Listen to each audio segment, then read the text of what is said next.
Hello, I'm Super Orange Cat here today with a Toonami, or rather just kind of a general anime news update over the past few days or so. Today is Saturday, May 16th, 2020. So if you're watching this in the future, some of these ideas and things I might say might be a bit outdated, so keep that in mind. But I'm just going to go to the start of the news from this week, some of the important details. First things first, I finally watched a video that I believe was Crunchyroll released on YouTube of Junji Ito talking about Uzumaki, talking about the production process. And my general takeaway from it is just how restrictive of information we still got out of this. Like the first part of the interview was about him deciding to become a mangaka, I was a dental assistant, but I liked manga too, but because of how hard-pressed manga is and how that's my dream, I decided to quit my job and just focus on manga, and I'm happy I decided to do so. But then he talked about some of his other earlier work, and then he went into about Uzumaki when he was approached by Production IG who wanted to make it. And he was on board with it, and they were talking about, hey, we really like the manga style. We're going to keep it black and white, keep it monochromatic for you, and he was on board with that. Another thing I noted, too, is the one thing I took away from this was when he mentioned, like, oh, I just saw they'd finished the screenplay, which, think about it this way. Let's just say that the interview wasn't held up too long. Let's say this was done in like early May, probably when that was done, about early May or so, and they just announced they finished the screenplay. If they've just finished the screenplay now, considering how tough it is to produce anime these days, considering most animation studios are shut down, and apparently there are some studios whose workers are making it from home, like actually doing the anime. And that adds it to another bit of a news tidbit I'm going to add later. Work is much slow, if even being done at all right now, on the animation side of things. And that's even if the voice actors can do it too. And because of that, because of those issues here, and how a lot of these things have to be done in advance, these things have to be plotted out, you can't just simply record lines. You have to record lines, and then you have to get the mouth movements to fit roughly just right, which is a very difficult thing to do if you're animating, and a very time-consuming too. And considering that as of mid-May now, you have Japan, no real animation studios are working right now, outside of some select, small, at-home work. I would say, even considering that this is only 4 episodes of work, I can safely say that Uzumaki will not be ready by 2020, the end of 2020. Expect it to be a 2021 anime now, So again, very disappointing in my opinion. I'm waiting. I want to see when Toonami makes that announcement, because I'm telling you, they're going to have to make that announcement at some point. Do they do it sooner or later? And that's just how things are going to be, And again, that's interesting considering next week it was supposed to be MomoCon, where I thought if Toonami was going to release a wealth of information about that show, about Blade Runner that they're working on right now, then that day was going to be when they're going to release it. And again, that's exactly, I believe, 6 days from now. So let's see if they make a big bomb of information then. And that'd be interesting to see. So another interesting note, Toonami related, is Sword Art Online Alicization just finished the 3rd quarter of the show on Toonami.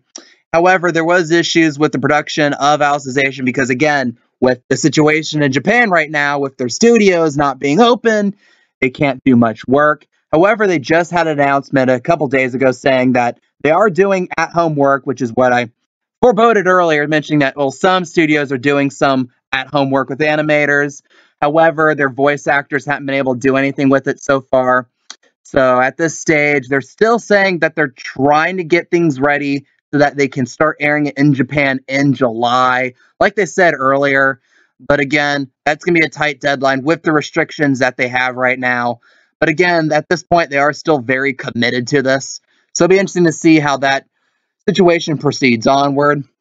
And another one is My Hero Academia, episode 86, a new one to Toonami's perspective, will be airing tonight for the first time on Toonami. It aired, I believe, 6 days ago on Funimation Now. So again, a quote-unquote new episode of My Hero Academia tonight.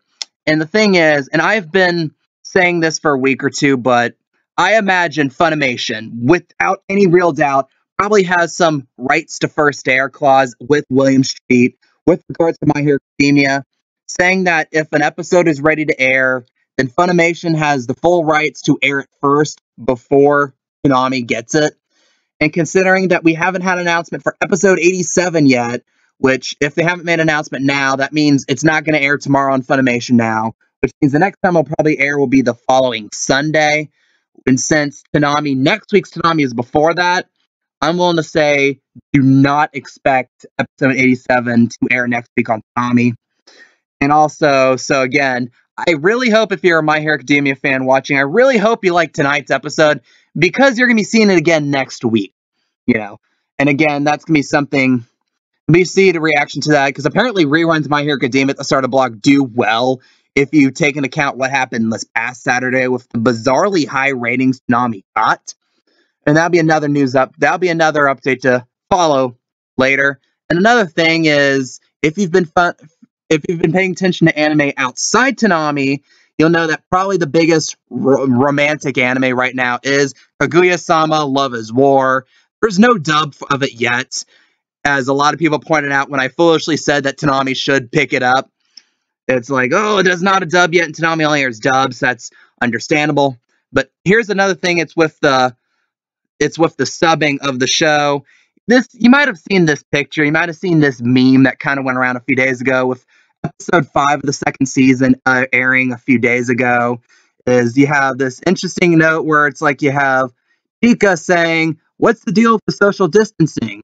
And that might think, oh, it's a nice, clever thing that the show did to highlight the times we're in. Well, here's the thing. This script was written before this whole outbreak started, which means that, in all likelihood, this was added by the subbers at Aniplex USA.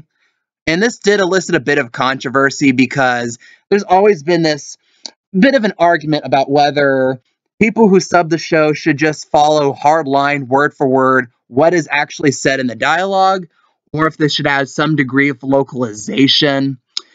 Personally, I'm on the side of actually being more hardline with things, because when you add localizations to things like this, you take away the cultural aspect of things sometimes. Like, for example, like the most famous example is, mainly this is with dubbing rather than subbing, is with 4Kids back in the day.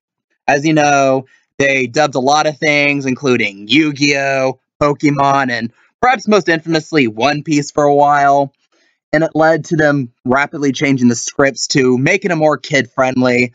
Like, really, there's compilations online of, like, all the different changes they did to One Piece. Of course, there's the famous rice balls magically being jelly donuts and stuff.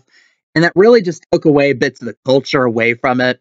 And also, there's this whole thing about, like, the artist intent of things they have with anime. Because, like I said, the culture in Japan is quite a bit different from the US. Social norms are quite a bit different from Japan and the US. And I believe it's only fair to display those as was initially intended, which is why I'm pretty hard line with this. And I'm for the Aniplex actually announcing earlier today, if not yesterday, apologizing for this and saying that they will change it.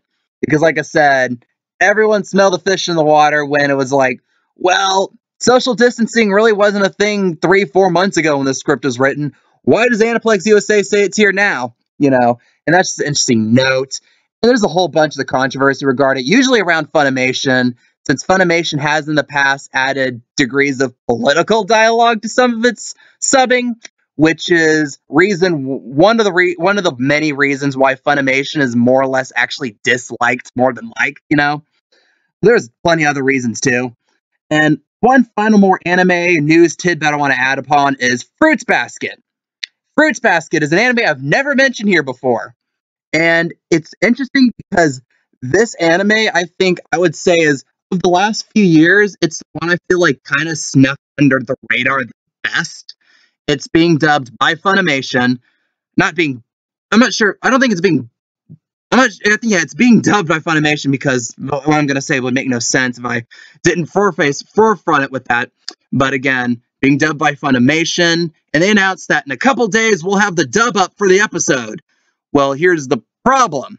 Well, not really the problem. It's something I mentioned a few days ago, like a week or two ago, when I talked about what might be an issue with My Hero Academia's dubs in the future, is that they're not just going to dub those shows. If you follow anime, if you follow animation in general, you know a lot of these voice actors voice many different roles on many different shows at the same time. If you go into American animation, perhaps the most famous example of this is Grey Delisle. like, you had that meme, like, years back where it's like, this is Great Lyle, this is all the characters she did, and it's like a portrait of, like, all these different female characters she voiced over the years, many of which she had a voice around the same time, which was pretty impressive. It just shows how much these voice actors have to work. And you're gonna have situations where you have voice actors with multiple different anime having to be dubbed at the same time, which is gonna mean it's gonna take longer to dub those out, which means that these anime are gonna have longer gaps in between episodes. So like I said, that's why I was really certain that we weren't gonna get My Hero Academia episode 87 next week. And it'll probably be a few more weeks after that until we get episode 88, which is the season 4 finale. But again, what do you guys think on these news update? What do you think was the big news of the week? Leave your opinions, leave your comments down below. I love reading them. If you like this content, for more content like this, please like, please comment, and subscribe. I am Super Orange Cat, and that is all.